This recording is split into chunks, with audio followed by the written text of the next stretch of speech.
청취자분께서 보내주신 자료들을 보다 보니까요. 정말 흥미로운 미스테리가 하나 떠오르더라고요. 아, 어떤 건가요? 고대 이스라엘의 왕 예후라는 인물에 대한 이야기인데요. 아, 예후. 그 쿠데타로 왕이 된 장군 말씀이시죠? 네, 맞습니다. 이 사람이 왕이 되자마자 당시 퍼져 있던 이방신 바알 숭배를 정말 무자비하게 뿌리 뽑거든요. 네네, 아주 철저하게 제거하죠. 신전에 제사장에 신도들까지 전부요. 그렇죠.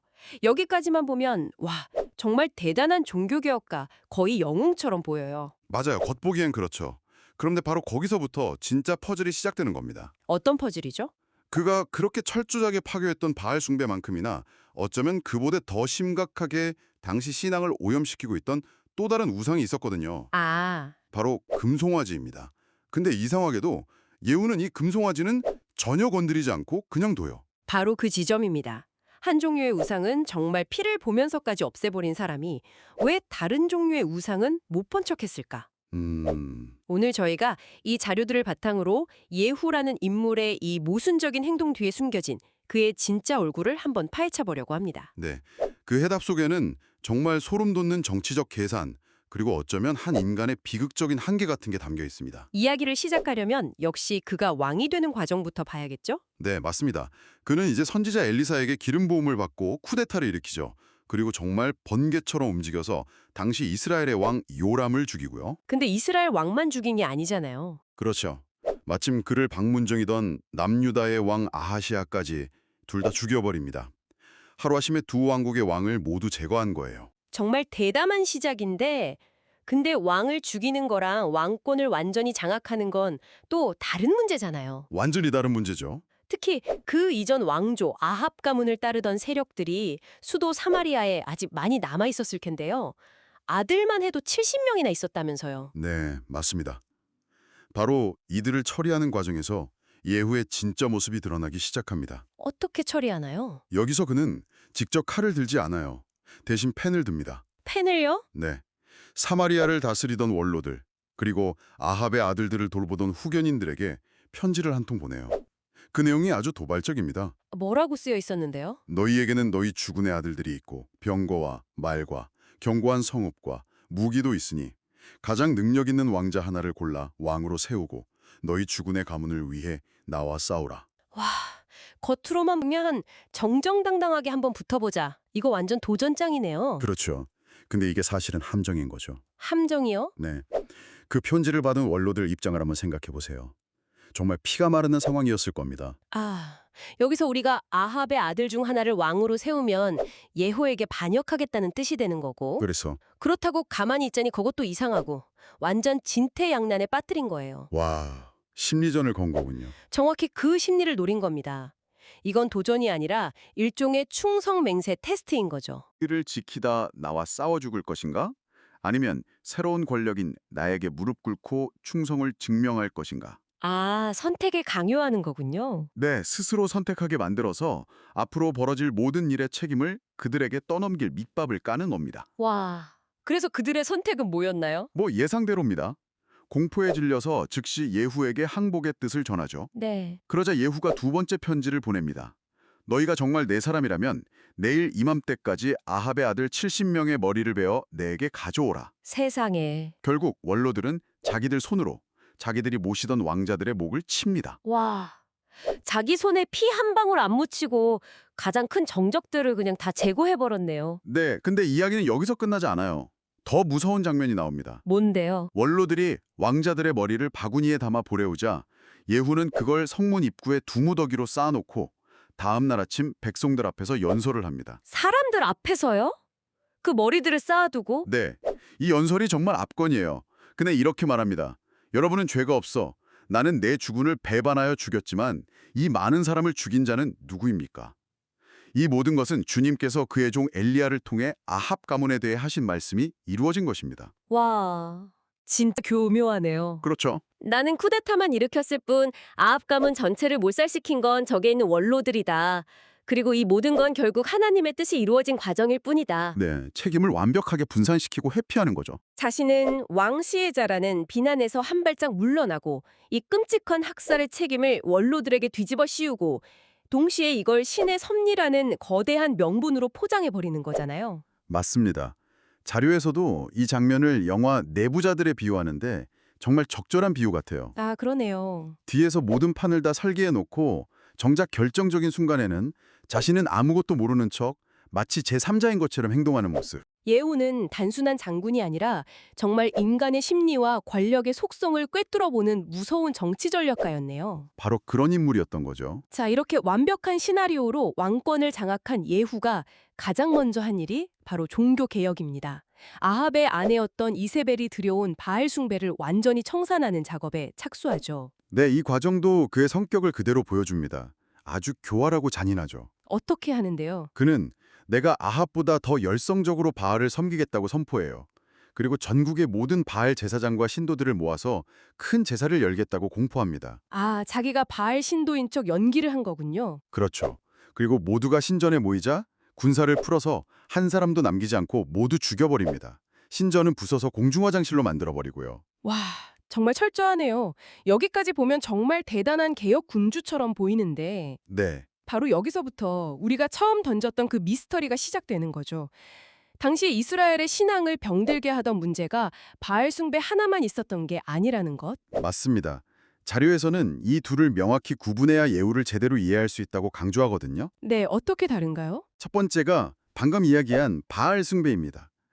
이건 이세벨이라는 외국인 왕비를 통해 유입된 완전히 외부에서 온 이방 종교예요.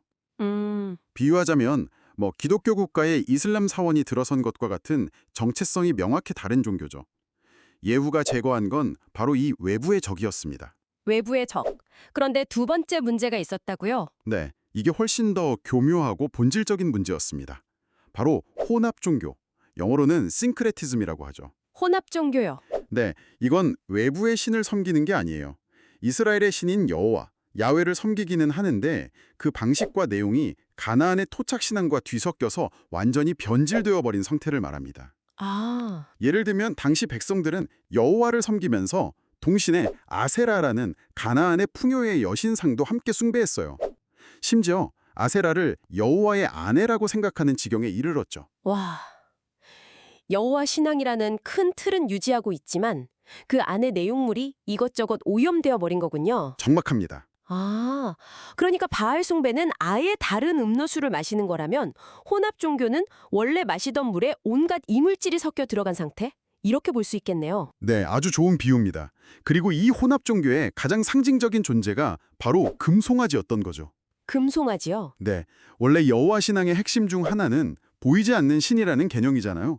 형상을 만들지 말라는 계명도 있을 정도니까요. 그렇죠. 그런데 이스라엘 백성들은 눈에 보이는 신을 원했고 그래서 금송아지 형상을 만들어 놓고 이것이 우리를 이집트에서 이끌어낸 신 여호와다 라고 부르며 섬기기 시작한 겁니다. 아, 보이지 않는 신을 보이는 형상으로 만드는 순간 그 안에는 온갖 이질적인 우상 숭배 사상이 스며들기 마련이거든요. 자료에서는 이 혼합 종교를 설명하면서 현대적인 비유도 제시하고 있더라고요. 네, 가톨릭의 성인 숭배 같은 것을 하나의 예를 들 수 있다는 언급이 나오죠. 네, 하지만 더 위험한 건 현대 개신교 안에 스며든 보이지 않는 우상일 수 있다고 지적합니다. 네, 이건 특정 종교에 대한 비판이라기보다는 현상을 분석하는 관점인데요.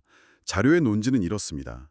자본주의 사회에서의 돈 혹은 특정 정치 이념에 대한 맹목적인 추종 아니면 복을 비는 기복신앙 같은 것들이 사실상 신의 자리를 차지하고 있다는 거죠. 아, 그런데 신자들 스스로는 그것이 우상숭배라는 사실조차 인지하지 못한다는 겁니다. 금송아지는 눈에 보이기라도 하니 부술 수 있지만 눈에 보이지 않는 우상은 우리가 그것을 숭배하고 있다는 사실 자체를 깨닫기가 훨씬 어렵다는 분석이죠. 와, 굉장히 날카로운 지적이네요. 그렇죠. 자, 그럼 다시 예후에게로 돌아와 보겠습니다. 이 지점에서 우리의 핵심 질문이 다시 등장합니다. 그렇게 철저하게 외부의 적이었던 바알은 제거했던 예후가 왜 내부의 적이자 신앙의 본질을 오염시키고 있던 혼합 종교의 상징 금송아지는 그대로 두었을까요? 네. 이게 정말 이상하거든요. 어찌 보면 금송아지가 더 심각한 문제일 수도 있는데 말이죠. 그럴 수 있죠. 혹자는 예후가 그 심각성을 몰랐을 수도 있다고 생각합니다. 몰랐을 수도 있다. 네.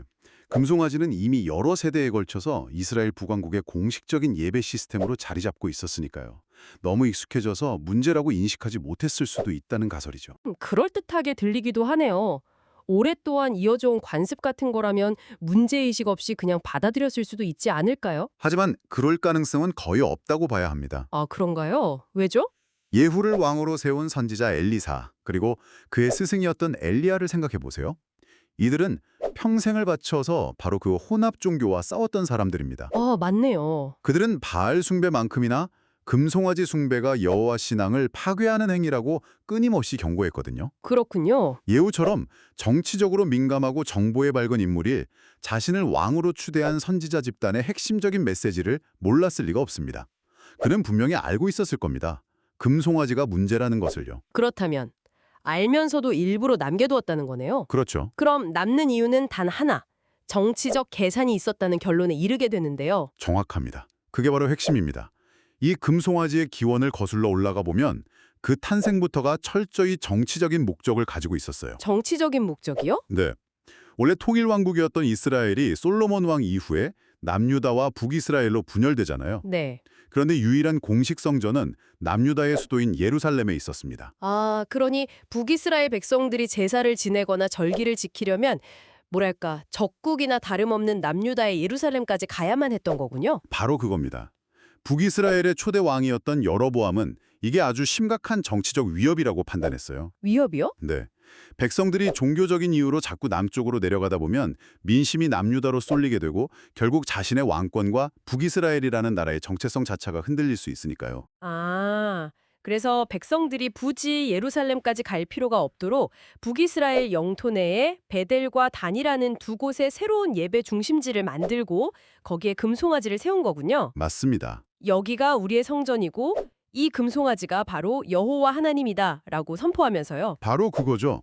즉, 금송아지는 처음부터 신앙적 순수성의 산물이 아니라 북이스라엘의 정치적 독립과 왕권 안정을 위한 핵심적인 통치 도구였습니다. 아, 이제 예후의 딜레마가 보이시죠?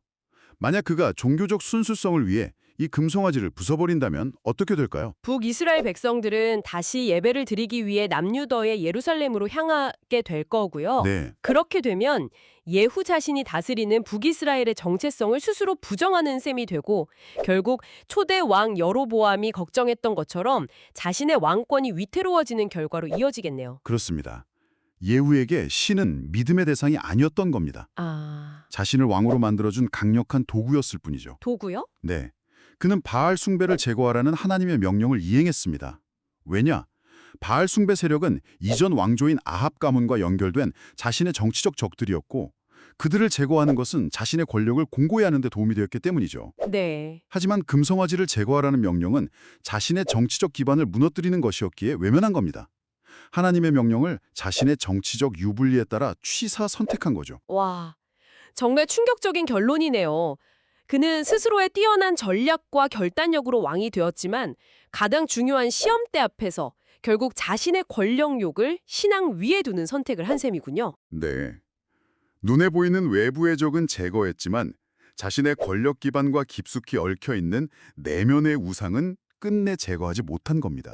그리고 자료의 마지막 부분은 그 선택 때문에 예후가 얼마나 엄청난 기회를 놓쳤는지를 보여주면서 더 큰 비극을 이야기하더라고요. 맞아요. 사실 당시 남유다는 예후 때문에 극심한 정치적 혼란에 빠져 있었습니다. 아, 그쵸. 예후가 유다의 왕 아하시아까지 죽여버려서 왕위 계승에 큰 공백이 생긴 상태였죠. 네. 바로 그 상황에서 정말 만약에 예후가 자신의 정치적 기반이 흔들릴 것을 감수하고 진정한 신앙의 이름으로 금송아지까지 부수는 결단을 내렸다면 어떻게 되었을까요? 어떻게 되었을까요? 자료는 그가 분열된 이스라엘을 다시 통일하는 제2의 다윗이 될 수도 있었던 절호의 기회였다고 분석합니다. 제2의 다윗이요? 통일 왕국의 왕이 될 수도 있었다는 거네요. 네. 만약 그가 금송아지를 부수고 북이스라엘의 종교적 구심점을 다시 예루살렘으로 향하게 했다면 일시적으로는 혼란이 있었겠지만 그가 그 혼란을 주도하면서 남유다에 대한 종교적, 정치적 리더십까지 발휘할 수 있었다는 겁니다. 와, 어쩌면 남북을 아우르는 통일 왕국의 위대한 왕이 될 수도 있었던 역사적 기로에 서 있었던 거죠. 그 기회를 스스로 걷어차 버린 셈이네요. 그렇죠.